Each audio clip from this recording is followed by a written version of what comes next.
que está bonito es que vamos a tener que utilizar como una idea de algo que le vamos a llamar el espacio dual, con el que sí puedes hacer productos. Y la idea, entre comillas, es sencilla, porque, por ejemplo, tú puedes decir que sí, un vector, por ejemplo, es un caso de una matriz de n por 1 o de 1 por n dimensiones, ¿no? Entonces, por ejemplo, si tú tienes un vector así, llamémosle x, pues tú puedes tener que ese vector x tiene x1 componente, x2 componente, quizás xn componente, y lo podemos escribir así, en forma de columnas, ¿verdad? Cuando tú multiplicas este vector por una matriz, y pensemos que tenemos una matriz A que vive en el mundo de las matrices de n por n, pues la forma adecuada en la que se hace el producto entre esta matriz y este vector es así, ¿verdad? Aquí vas a tener tu matriz A con elemento A1, 1, bla, bla, bla, bla, A1n, AN1, hasta ANN, y tú la multiplicas por este vector escrito o puesto en forma de columna. Esa es la forma correcta y eso es a lo que le llamabas el caratazo, ¿no? Y esto te va a regresar un vector de la misma dimensión que el vector con el que estás haciendo el producto así, ¿verdad? Entonces, si esto era una matriz de n por n, la multiplicación va a ser por algo que sea de, en este caso, n por 1, y el resultado va a ser un objeto que, no sé, aquí si quieres lo llamamos z, z1, hasta zn, perdón, y esto también va a tener dimensiones n por 1. ¿Por qué? Porque recuerda que estos elementos tienen que tener la misma magnitud, ¿ok? Entonces el resultado es de n por 1. Eso está bien. Está bien, lo has operado así, pero cuando tú defines el producto punto en geometría analítica o en álgebra lineal también, pues tú dices, ah, sí, si yo tengo, por ejemplo, el vector A con el vector B y tienen elementos A1, A2, AN y B1, B2, BN, si quieres aquí especifico que tanto A como B viven en Rn, dices que el producto punto entre estos dos objetos es algo así como la suma de I igual a 1 hasta N de AI por BI. Eso es a lo que tú le conoces como el producto punto. Y ojo, aquí en la notación a veces algunas personas lo escriben también así, A, B. No es muy común escribir el producto punto así, pero sí existe gente que lo escribe así. No sé si hay gente aquí que en sus cursos lo hayan definido con... Ah, es un buen punto, chin. No estamos grabando. Entonces...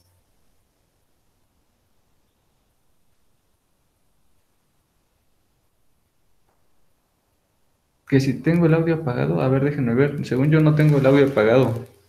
A ver, ¿alguien podría hablar? Bueno, sí se está grabando.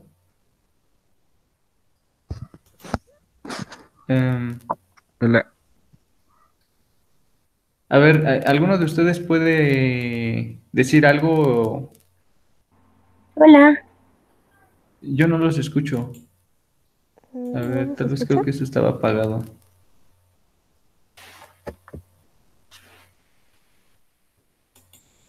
Por algún motivo no los escucho y mi computadora no enciende el audio. Esto sí es un problema.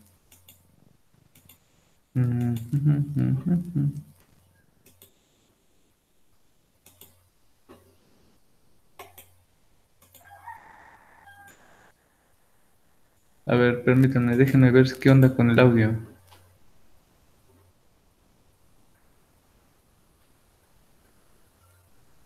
Ok, qué bueno que ya están grabando, qué bueno que se percataron. No me había dado cuenta de lo del audio, entonces si me estaban hablando, no, de todas maneras no los escucho.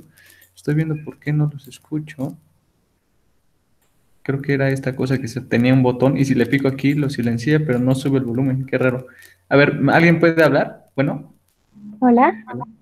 Ok, perfecto, ya está. Sí, era una cuestión aquí de que esto, si se va abajo y le pico no funciona, pero era porque estaba esto muy abajo. Ya está. Ok, era un error muy tonto, pero bueno. Entonces la clase se está grabando, gracias a quien lo empezó a grabar. Eh, Vamos a continuar, se me fue el patín de que estaba hablando. Ah, sí, les preguntaba que si alguien definió el producto punto o en la anotación utilizaban esta cosita de ponerlo así como con paréntesis. No. Hay personas o cursos en los que sí lo ponen así, otros que no, no sé.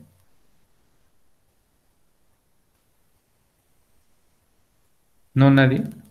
¿No?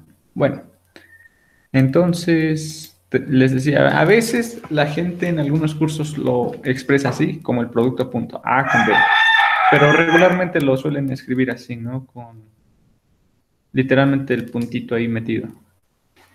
Entonces así defines el producto punto y podías trabajar y definir, por ejemplo, norma, ¿no? ¿Por qué? Porque justamente la norma del vector lo construías como, bueno, la norma cuadrada la definías como el vector por sí mismo en producto punto y esto te daba la norma cuadrada de ese vector, que te da básicamente cuánto mide, ¿no? Entonces, básicamente es una cuestión de norma.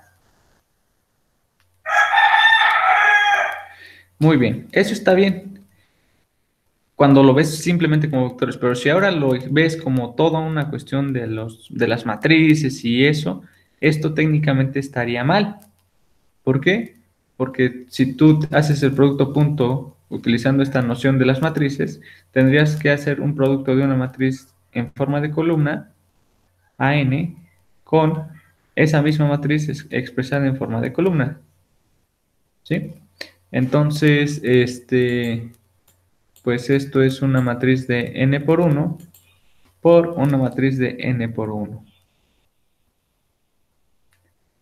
Y pues esto no es compatible, ¿verdad? Entonces, ¿esto qué? ¿Qué pasó? Y le dices, no, no, no, es que si tú quieres pensar en esta idea de matrices, de producto de matrices, tendrías que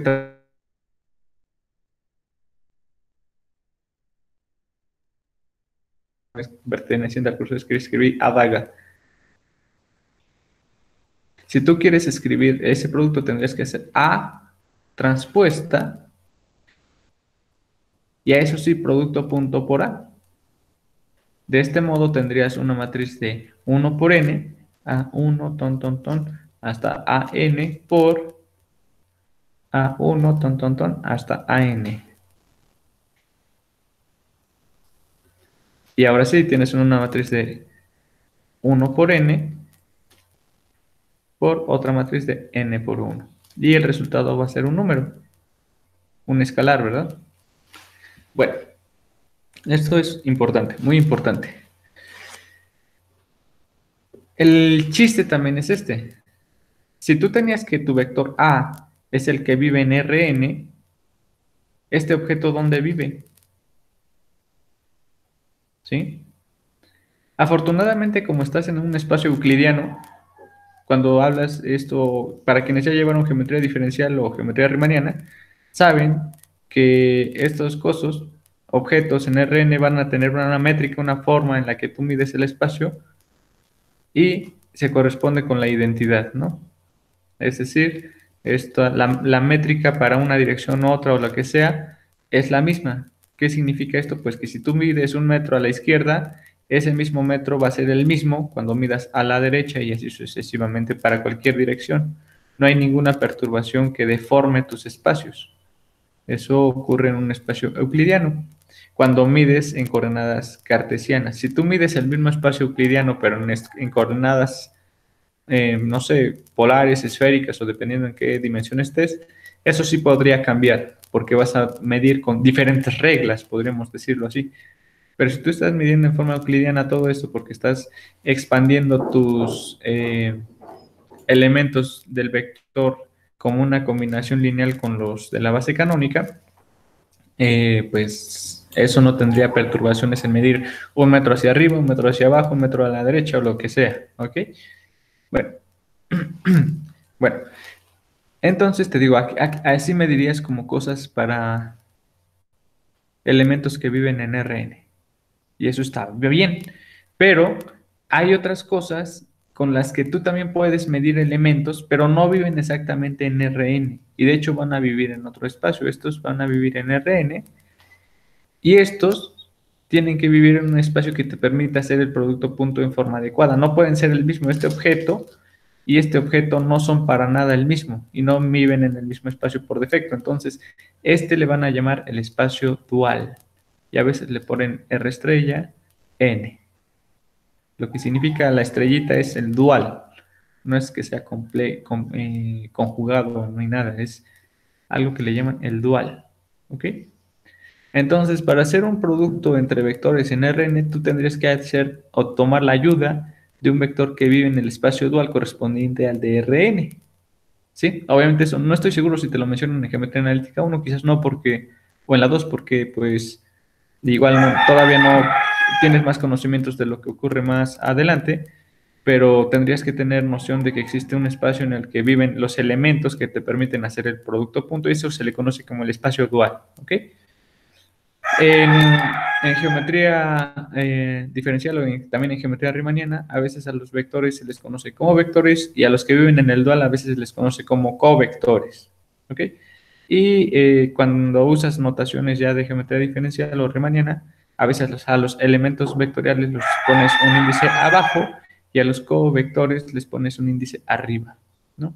Entonces, de hecho, formalmente, si tú quieres hacer un producto punto entre este objeto y este objeto, tendrías que hacer algo así como BI, BJ, y esos, perdón, BI, BI, sumado sobre I, ¿ok? Eso sería un producto punto bien definido, ¿no? Esto vive en su espacio normal y esto vive en el dual, que sería el covector.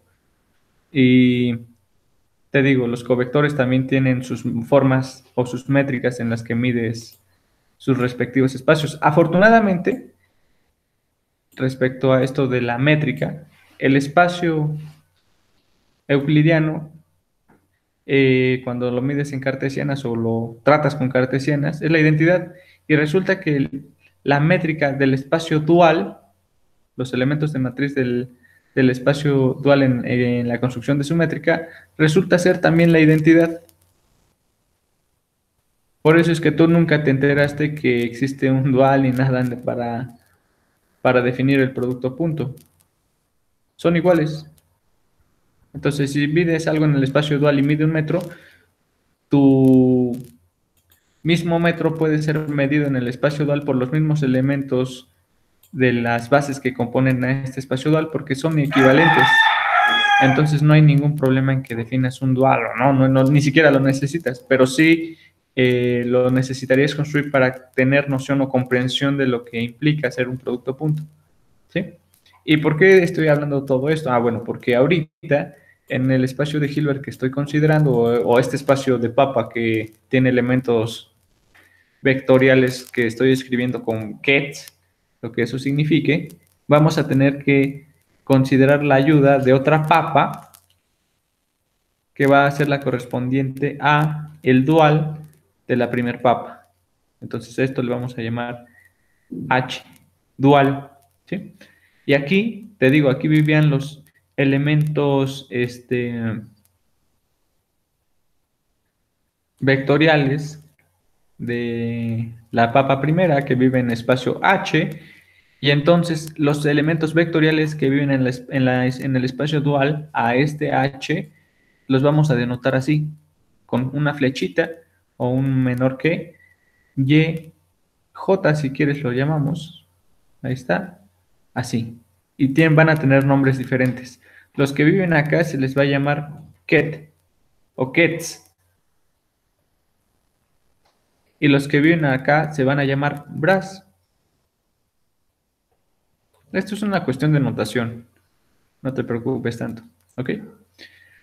Entonces, si tú quieres hacer como o definir un producto punto en este espacio, bueno, no en el espacio, sino definir una norma para yes, lo que tienes que considerar es un producto escrito así, como y, por ejemplo, o si quieres le pongo ym con yn. Eso te definiría un producto punto. Haces una multiplicación de alguna manera definida de un bra con un ket. ¿Sí? Esto, ya formalmente escrito, va a corresponderse con una integral porque al final de cuentas, sí, está bien, los elementos y pueden ser tan abstractos como se te antoje, pueden ser vectores, pueden ser funciones, pueden ser elementos de una sucesión, pueden ser muchas cosas, ¿ok? Nosotros ahorita vamos a aterrizar esta idea a funciones, entonces aquí vamos a considerar que y pues viene siendo algo que puede ser definido o interpretado como una función escalar, ¿ok? Vamos a tener básicamente y que depende de algún elemento x. Eso es lo que vamos ahora a considerar, que no son cualquier cosa las y, porque hasta ahorita nunca te dije que era y, simplemente dije que son cosas que viven en ese espacio. Pero ahorita sí ya vamos a hacer uso de que estos objetos son funciones. Entonces, cuando los defines como funciones, vamos a tener que tener cuidado en la forma en la que haces una suma. ¿Por qué una suma? Bueno, recapitulando un poquito esta definición, cuando tienes vectores en Rn, tu producto punto entre dos vectores que viven en Rn está dado por una suma, ¿ok? De modo que la norma de este vector pues es la suma de los elementos al cuadrado, ¿no? Básicamente es como lo de Pitágoras, cuando calculas la norma, ¿no? De este vector. Y pues eso viene dado por una suma. Entonces, la generalización de esta suma a un espacio de funciones creo que viene de manera muy inmediata en la forma en la que tú podrías generalizar el concepto de suma a algo pues más grande.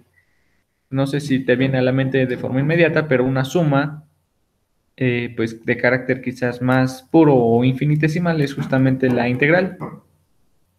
Entonces básicamente va a ser una integral de estos elementos y, m, que dependen de x, y, n, que dependen de x, y alguna forma en la que tú vas a medir tu espacio. De hecho, esta es una integral que no es una integral riemanniana, o sea, no necesariamente tiene que ser la de las integrales que sabes del cálculo 1, del cálculo 2 o del cálculo 4. Estas integrales se llaman integrales de Lebesgue, ¿sí?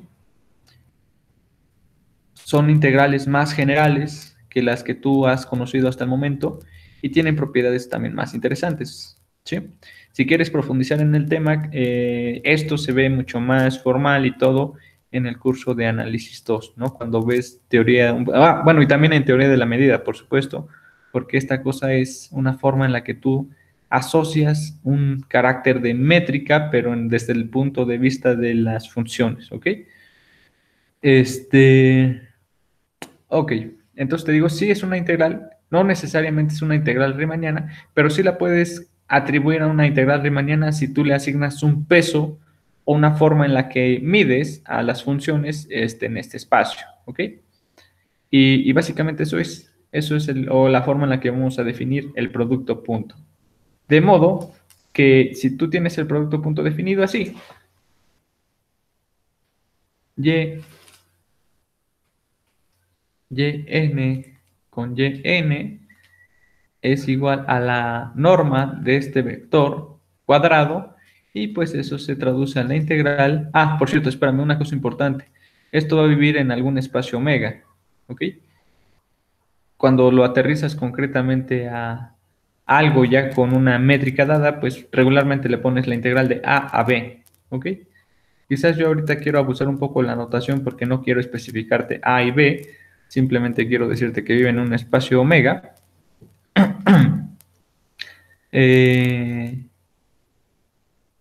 ¿Qué te decía? Ah, sí. Entonces esto simplemente va a ser y n función de x por y n función de x. Aquí, ojo, otra cosa, estoy pensando en funciones de carácter real, pero si tus funciones son elementos de variable compleja, pensemos que y está en las funciones definidas de los complejos, en sí son elementos complejos, el producto entre estos dos vectores se define de otra manera un poquito diferente. Vas a tener que multiplicar ym conjugado. Ahora sí, aquí, perdóname la anotación, pero la estrellita puesta ahí es la variable conjugada de ym, ¿sí? Por yn, diferencial de tu espacio, de tu medida, ¿ok? Entonces, solo es la pequeña sutilidad. Considerar que esto es el conjugado de tu variable compleja. Conjugado. ¿Ok? Nosotros no vamos a trabajar con funciones complejas y te voy a decir un motivo muy importante del por qué. Pero bueno,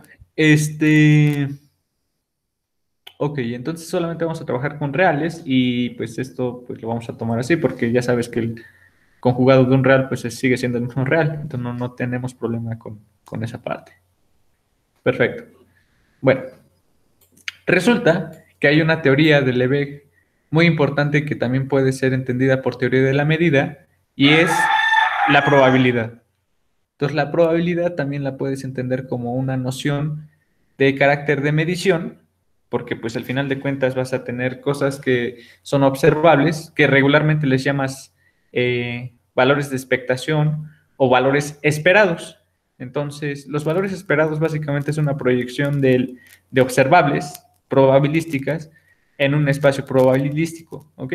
Por eso es que también cuando viste las personas que están llevando probabilidad, no me dejarán mentir, perdón, que pues tienen que utilizar mucha noción de esta cuestión de las sigmas álgebras y toda esa onda, ¿no? Sí lo han visto así en proba, ¿verdad? ¿O me equivoco? Tal vez ya no lo ven así. Bueno, entonces la probabilidad, por supuesto que es un caso más simplificado de exactamente toda esta cuestión de Borel y demás, ¿no? Entonces, la probabilidad, por supuesto, que viene dada por una estructura una estructura de análisis muy parecida a lo que te estoy comentando, nada más que la forma en la que tú ahora comprenderías los valores esperados, cuando tú dices, si el valor esperado de una cantidad X, aquí se ve un poquito distorsionada y esto como que sería semejante, permíteme llamar este símbolo semejante, a definir o tomar la proyección de alguna función y, si quieres ahorita le vamos a llamar y, estoy escribiendo con blanco, y con alguna forma funcional en la que tú puedas escribir esa y.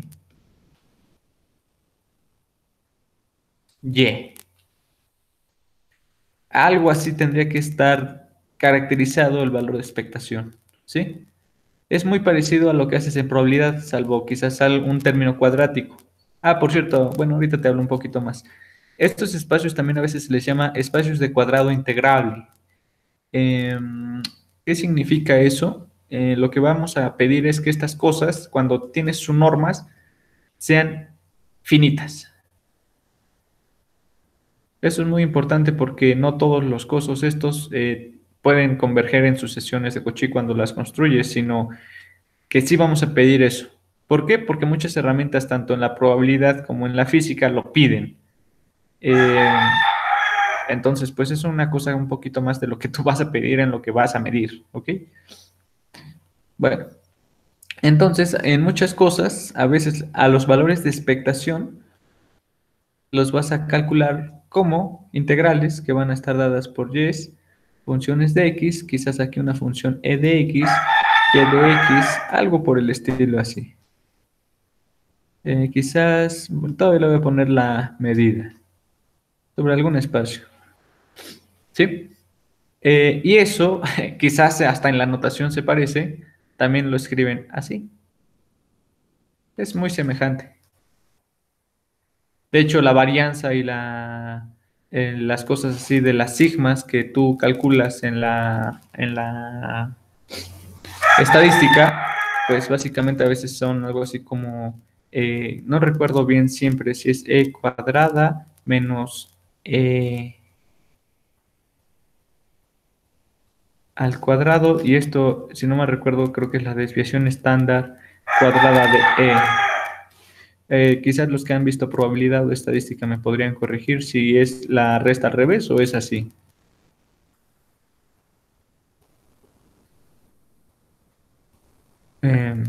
Sí, bueno, sí, es así. No recuerdo bien el orden, pero básicamente esa es la idea.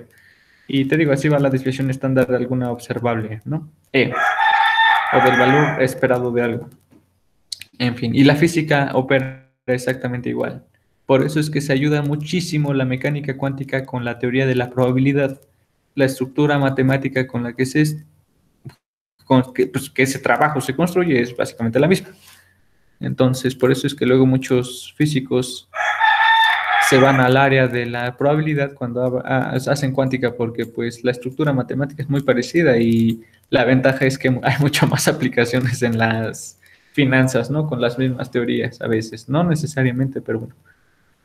En fin, ¿qué te decía? Ah, sí, el producto punto, tenemos esta analogía a veces con la teoría de la probabilidad y justamente así podemos, te digo, bueno, tener noción de lo que es un valor de expectación desde estos vectores, ¿ok? Bueno, todo esto, ¿por qué es importante? ¿Por qué es interesante?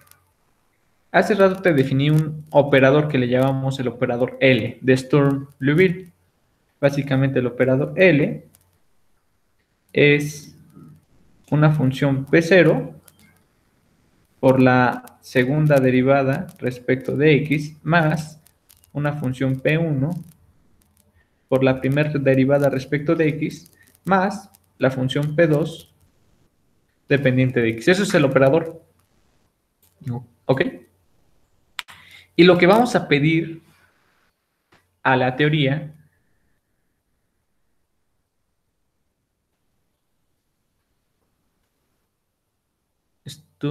de Sturm-Liouville es que el valor de expectación o el valor medido entre estas cantidades sea un número real.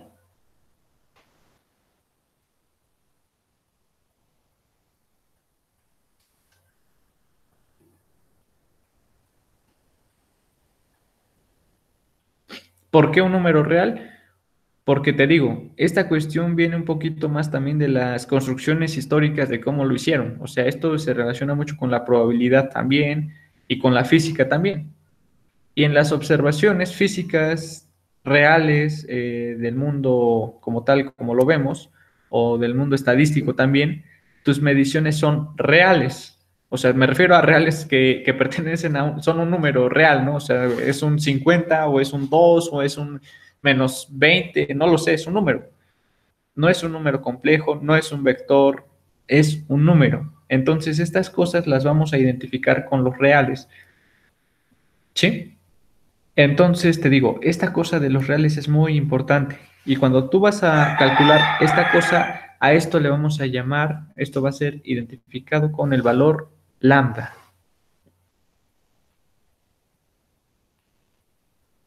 Entonces lo que pretendemos buscar es esto, mira. Vamos a querer hacer esto. Y lambda y sea igual a lambda. Entonces podríamos hacer un truco muy conocido. Bueno, no es muy conocido, sino simplemente es identificar lo que está operando aquí hacia y, porque tú podrías decir, el operador lambda, perdón, L, aplicado a y, tal vez te da directamente lambda por el vector. Entonces tú podrías decir, esto es el vector y, quizás lo voy a encerrar así para que sea más evidente lo que estamos haciendo. Voy a primero aplicar este operador a y eso tal vez nos dé y por un lambda Y. ¿Sí?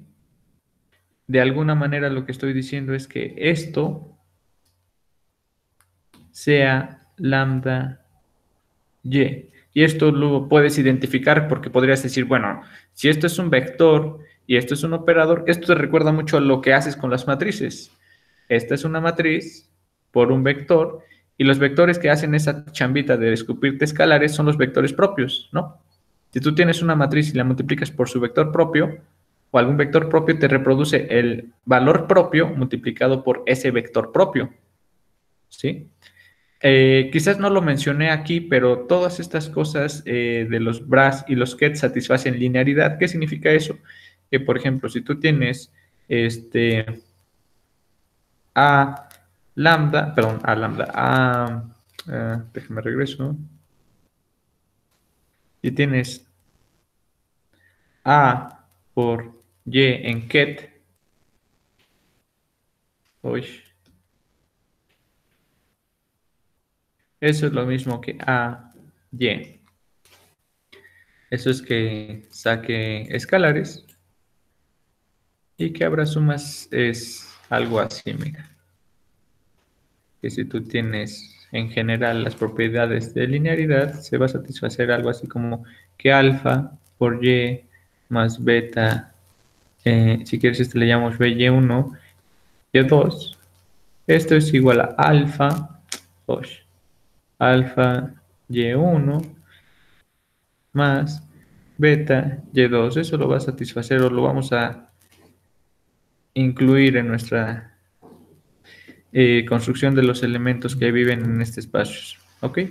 Básicamente esto es lo que forma linearidad.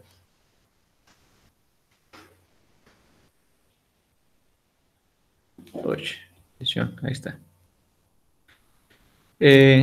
Alfa, bueno, y acá le puse A, no sé por qué le puse A. En real, alfa y beta reales. Números, ¿no? Ok.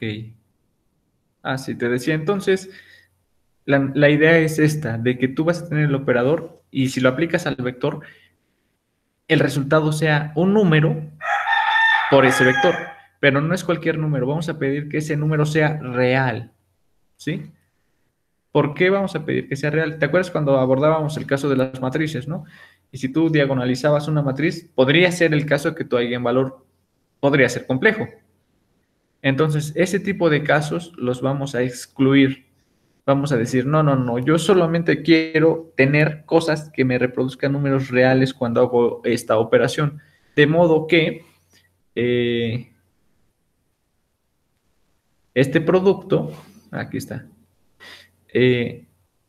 aquí está, esto sea igual a lambda, es un escalar, y por y. Y esto es lambda por la norma cuadrada de este vector y. Y este es un número real, porque es la forma, es como la norma de este vector en el espacio que vive. Por un escalar o por un número, pues sigue siendo un número. Entonces el resultado sigue siendo algo real, ¿ok? Y eso está bien. Pero si pensamos en el operador y el valor de expectación, ahora como vectores o cosas así, tú podrías decir, no, ¿y por qué tengo que operar siempre de esa manera? Tal vez podría operar así, tal vez podría hacer primero el producto de este vector con este operador, de modo que el resultado sea el mismo, porque si estoy diciendo que esto es un número, pues la forma en la que opere las cosas puede ser, pues, invariante, ¿no? O sea, si yo opero de una manera, opero de la otra y me da un número, pues tendría que ser lo mismo si opero la forma del círculo amarillo o la forma en la que estoy encirculando el azul. El orden no tendría que importar. Bueno, sí es importante el orden en el que tú operes. ¿Por qué? Repitamos el ejemplo de las matrices. ¿Qué pasaba con una matriz? Si tú tenías una matriz por un vector X, pues esta cosa era algo que tenía dimensiones n por n y esta tenía dimensiones n por 1, ¿verdad? Y el resultado es un algo que te regresa un elemento, un objeto que tiene dimensiones n por 1. ¿sí? Para tener la misma idea de lo que estamos haciendo con esto y esto, básicamente lo que estaríamos haciendo es sacar X transpuesta por A por X, ¿sí? Si tú haces esto, pues esto te va a dar, no sé, un 1 por n por una matriz de n por n por una matriz de n por 1 y el resultado es un objeto de una dimensión, ¿ok? Eso es un escalar. Pregunta. ¿El orden de la multiplicación afecta el resultado que te dé aquí? Esto pensemos que te va a dar un número b. Si tú operas siguiendo la misma notación, esto así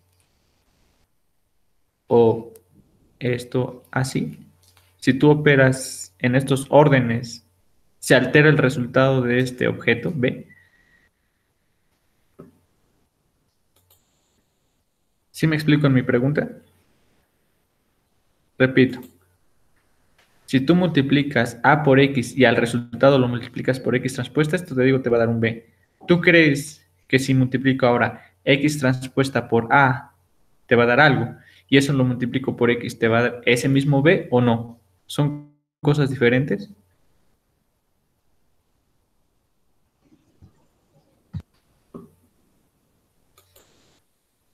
Pues no, porque no son conmutativas. ¿Sí? Ay, perdón, es que esto creo que está apagado otra vez. Ahí está. ¿Los escuchó? Bueno, No, que no, no es lo mismo porque no son, ¿cómo se llama? Conmutativas. a ver, tú mencionas que la operación no es conmutativa. Bueno, tú estarías en todo caso como diciendo que A por X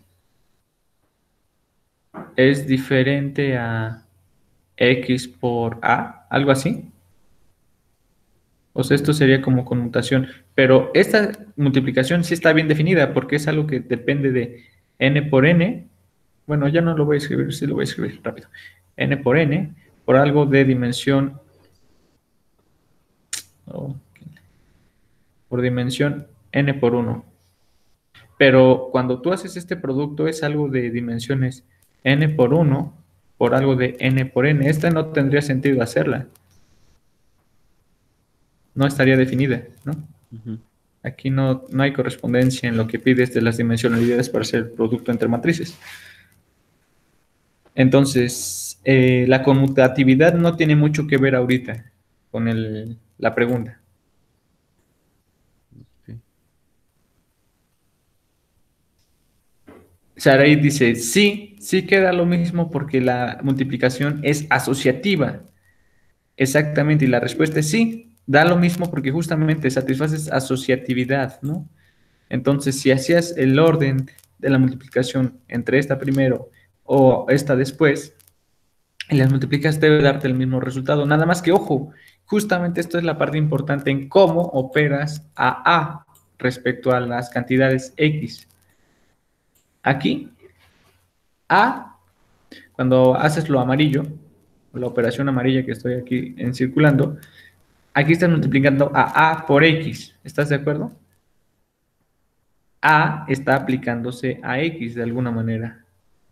Está operando sobre X. Y cuando lo haces acá, cuando haces X transpuesta por A, podrías pensar que A es la que está operando del lado izquierdo sobre X, o es al revés. X está operando sobre A. Esa es como la cuestión. ¿Qué opera sobre qué? Podrías decir, bueno, es que los dos están operando en forma simultánea porque están haciendo una multiplicación de alguna manera. Y sí, es verdad en parte. Pero cuando piensas en transformaciones lineales, no tiene ese mismo significado, de hecho. Una transformación lineal como que no la puedes interpretar así nada más. Entonces, lo correcto y lo que vamos a considerar como correcto o adecuado es pensar que esta A es la que está operando sobre el vector, pero que está transpuesto, ¿sí? Y esa es la forma correcta en la que vamos a pensar. Entonces, ahora sí, el orden de la operación, o de qué opera sobre qué, sí influye si lo que está operando sobre la izquierda, perdón, sobre la derecha o sobre la izquierda. Cuando tienes matrices no hay tanto problema, pero cuando tienes derivadas sí, porque la derivada ahorita la estamos concibiendo como un operador. Entonces, cuando tú tienes una derivada respecto a x para la función f, creo que es natural que pienses que la derivada es la que opera sobre f, no al revés. La pregunta es, ahora si yo escribo f y pongo la derivada así, ¿esto es lo mismo que opera hacia la izquierda? La derivada, claro, el operador derivado, diferencial o como lo quieras llamar. Bueno, no es diferencial, es derivada, ¿no? ¿Esto tiene la misma estructura? ¿Va a darte lo mismo que lo de arriba o no? Y la respuesta en este caso es que no. Estas cosas sí son muy diferentes. Al igual que acá. Como mencionó el compañero, si tú piensas en conmutatividad, la conmutatividad no te podría dar una respuesta correcta, porque si tú conmutas la multiplicación, tendrías que reestructurar este orden así, y esto no tendría sentido. Multiplicar x vector por a no lo podrías hacer. Tendrías que tratar o trabajar con el vector transpuesto de x. Básicamente es el que vive en el espacio dual a x, ¿sí? Y bueno, creo que por el momento ahorita dejo la clase aquí. Vamos a seguir trabajando un poquito la idea, pero lo que vamos a pedir, insisto, es que este valor de expectación de este operador L, de Liouville, de Storm-Liouville, te arroje reales. ¿Con qué objetivo? Porque básicamente la idea es que todas tus teorías o en tus teorías realistas, las cosas que mides son reales, son números, ¿ok? Te digo, a veces es probabilidad pura, justamente, tal vez eso te está midiendo una probabilidad, tal vez lambda implique o sea una probabilidad.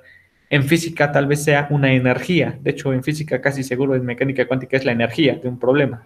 Por eso es que la ecuación de Schrödinger la escribes así, es un operador H aplicado a la eigenfunción o la función de onda y esto te va a dar una energía. Esa es la ecuación de Schrödinger. Es la misma estructura, nada más que aquí, pues, phi es otra cosa y además, pues, bueno, estos elementos sí pueden ser complejos, etcétera, pero la energía no. La energía es un número real, ¿sí? Si hablas en términos de probabilidad, pues la probabilidad no es compleja, son números, ¿no? Entre 0 y 1. Tal vez puedas operar de maneras diferentes la probabilidad porque hay alternativas, pero son números reales. Entonces, bueno, creo que dejo esto por aquí. En la siguiente clase seguimos un poquito abordando estas ideas y no sé si tienes dudas o preguntas, con confianza, hazlas. ¿Hay dudas, preguntas, cosas? Los escucho.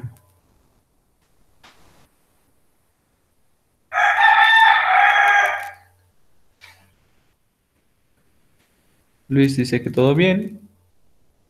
Bueno, entonces creo que aquí dejamos la clase por hoy. Yo calculo que, bueno, ya saben que el calendario por ahí anda con las semanas de bajas y demás. Desearía que sigan la materia si es que han tenido no sé, ahora sí que no desearía que salgan del curso por temor a una mala calificación. De todas maneras, creo que han estado bien en las calificaciones. Claro, o sea, siempre algunas primarias evaluaciones son más difíciles por diversos motivos, porque igual te estás acoplando a la materia, no lo sé. Pero traten de seguir, echarle ganas, principalmente si tienen algún problema de depresión o cosas por el estilo. Pueden acercarse a nosotros. Yo entiendo que estamos viviendo una situación complicada y eso, pues, por supuesto que es difícil de abordar desde muchas perspectivas, ¿verdad? En lo social, en lo psicológico, en lo emocional.